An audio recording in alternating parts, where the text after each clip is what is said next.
vous saisissez à la Cour de cassation en France, et vous allez à la Cour européenne, c'est pareil, vous allez tomber sur du secrétaire, vous saisissez la Cour européenne dans le cadre d'application d'un article de la Convention, c'est pile poil, vous êtes net, propre, hein, et puis dans les règles exactes, sur un dossier qui finalement, c'est un dossier qui ne touchait pas directement, mais qui touchait les conditions extrêmes d'existence d'enfants, notamment les enfants africains. Bon, on ne va pas rentrer dans le dossier, mais la secrétaire qui a reçu mon dossier m'a répondu, a rejeté le dossier elle-même, en disant c'est pas la peine que je le présente, ça sera refusé.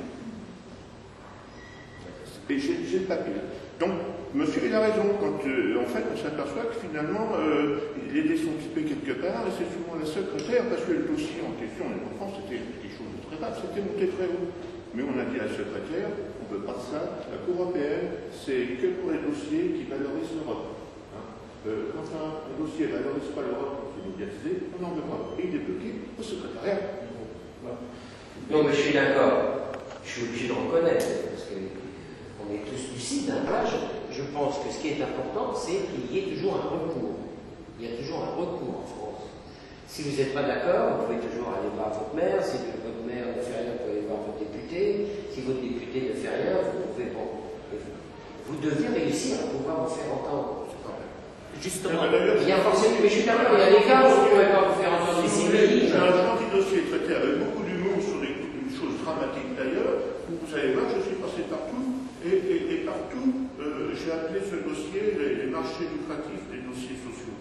Parce que finalement, plus il y a de misère, il y a des tas de gens qui vivent des ordres, des tas de gens qui vivent de la misère, et notamment dans les magistrats. Et on a maintenu des gamins pendant des années dans des conditions indignes d'existence, et on s'en a été reproché, parce qu'ils se trouvaient que c'était propriétaire. Donc on a tout le monde assis sur retourner contre moi, alors que finalement, moi, je suis plus propriétaire d'une petite, de rien du tout. Hein, et c'est non, aux services sociaux, dans le c'est une affaire, moi je suis le propriétaire. Hein. Donc, et effectivement, l'intérêt de la chose, c'est que moi j'ai tous les dossiers, on a déclaré la maison insalubre, on a mis des trucs, on en a rajouté des choses qui n'existaient pas, et il y avait pendant des années des mots qu'on vécu dans cette terre insalubre, 1 mètre carré, 1 mètre 50 sous plafond, pas d'ouverture, ils dormaient à même le sol, sur de la terre battue, ça durait des années, et il y a même un hiver, l'eau a été coupée, l'électricité est coupée, ils n'avaient pas de chauffage, les parents allaient... Non, mais excusez-moi, essayez d'être un peu bref. Eh bien, personne n'a fonctionné, personne n'a fonctionné, personne n'a fonctionné, et je suis monté juste la Cour européenne. Mais attendez, non, la question c'est qu'il faut qu'on donne justement de pouvoir aux hommes politiques, les maires, les députés, justement, dès que vous leur parlez de problèmes de justice, eux, ah non. Parce qu'on est en démocratie et qu'on a séparé les pouvoirs, et puis le pouvoir politique n'a rien à voir avec le pouvoir juridictionnel. À partir du moment où l'élu et le législateur a écrit la loi, il y a des hommes de loi qui sont là pour les interpréter, il y a des juges qui sont là pour prendre les décisions finales, avec un jury, et puis les jurés décident, et puis voilà comment on prend la justice. Bon, il y a des ratés, je suis d'accord qu'il y a des ratés. Il y en a un peu trop en ce moment. Simplement, si nous n'avions pas de moyens de recours, j'accepte. Mais nous avons des moyens de recours. Enfin, il y a les médiateurs suffisamment. Bon, il y a le médiateur de la République, mais ils sont débordés. Mais le fait qu'il y a le médiateur de la République. Un médiateur, justement, à un niveau et régional et départemental, voire même de ville. Parce qu'il y a tellement de toutes petites injustices qui pourraient être réglées simplement par un médiateur nommé dans une ville, c'est pas grand-chose. Ça serait pas franchement un employé municipal comme les autres, mais qui serait certainement une interface. Le médiateur national a de plus en plus de médiateurs départementaux. Alors on est déjà descendu d'un cran. Donc on est descendu. Est-ce qu'on peut encore descendre plus? Je pense. Il n'y a pas le choix. Mais il y a beaucoup de candidats actuellement à la présidentielle qui proposent justement qu'il y ait des intermédiaires de justice qui soient là pour régler les cas les plus simples et surtout déjà éviter qu'on aille devant la justice, parce que souvent il suffit de mettre les deux parties en face avec quelqu'un au milieu qui soit un peu sage, qui soit un petit peu ouvert, qui essaye de trouver des solutions, et on amoindrit les choses, parce que c'est vrai que même les conflits les plus forts, souvent c'est dû à des malentendus.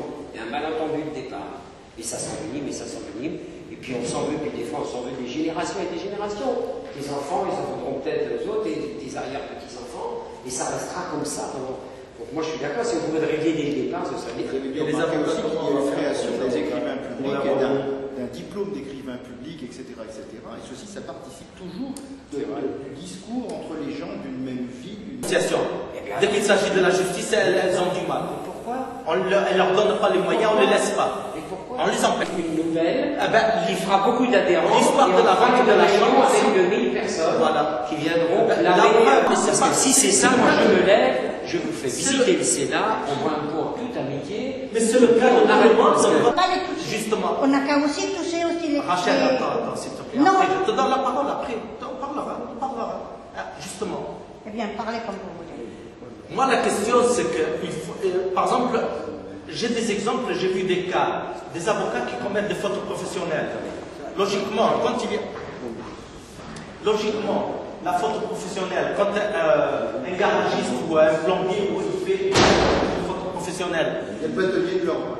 Hein? Il y a le bâtonnier de l'ordre. On se trompe de coupable, on se trompe de victime, et puis à partir d'un truc qui n'aurait jamais dû passer en justice, puisqu'il y avait pas. Pour parler des droits de l'homme. Les droits de l'homme, ce n'est pas uniquement la justice française face à un individu.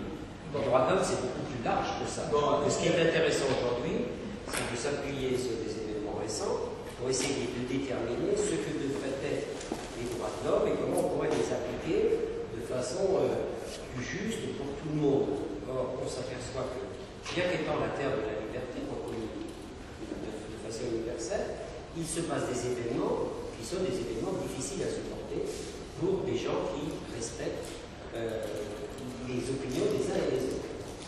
Qui ira dans une mosquée. Mais eux, mais non, mais eux, vous ne savez pas qui c'est. C'est ça ça le respect. Mais non. Le respect, un petit peu. d'abord, il y en a qui déposent de bilan, on est le cabinet d'avocats. Il suffit pas les payer. Une profession libérale. Mais écoutez, s'ils sont pas là, ils n'auront pas de clients. Non, mais attendez. Ou ils auront l'aide juridictionnelle. Des gens qui vont Avec l'aide juridictionnelle, justement, ils ne font rien. Ils la prennent. Il y en a qui vous demandent de payer en plus. Malgré que vous payez en plus, souvent, après, ils ne font rien. Bon, écoute, on va. Alors, c'est ça. On va C'est prendre sur ce gentiment, point-là. vous voulez bien, parce qu'on ne va pas s'en sortir. On va prendre gentiment un pot. Ceux qui veulent visiter, faire un tour du Sénat, faire un tour du Sénat. Parce qu'on ne va jamais en sortir. Jamais en sortir. Moi, je ne suis pas là pour discuter de la justice et discuter des Justement, il faut faire des lois. et surtout pas de la justice française. Non, mais justement, il faut faire des lois. Il faut qu'on responsabilise un peu aussi bien les avocats que les juges. Il faut les responsabiliser. Dans les droits de l'homme, il n'y a pas que des problèmes entre le citoyen et le juge. Les droits de l'homme, quand on dit on fait une conférence au Sénat sur les droits de l'homme, on fait une conférence sur les droits de l'homme. On ne fait pas une conférence sur les juges et sur la façon dont sont jugées les affaires. Ou alors il fallait le dire. Le titre de la conférence, ce sera rapport entre les citoyens et la justice.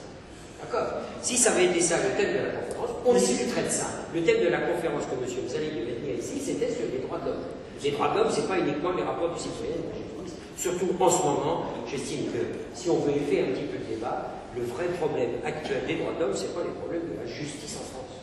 C'est les problèmes de rapport entre des gens qui ont vécu des choses dans leur chair, d'autres personnes qui ont aussi vécu des choses différentes dans leur chair, et comme ils sont face à face, que personne ne leur donne de solution, eh bien, ils se tapent sur la figure. Quand on n'a plus de mots, on en vient aux mains. Et c'est ce qui est en train de se passer. On ne trouve plus les mots pour s'expliquer, on ne trouve plus les mots pour médier, on ne trouve plus les mots pour essayer de se mettre d'accord, et bien on se tape sur la figure. Et comme quand on se tape sur la figure, il y en a toujours un qui est plus fort que l'autre, ben celui qui est plus fort, on dit oh le méchant, celui qui est plus faible, on dit oh le pauvre. Et c'est comme ça.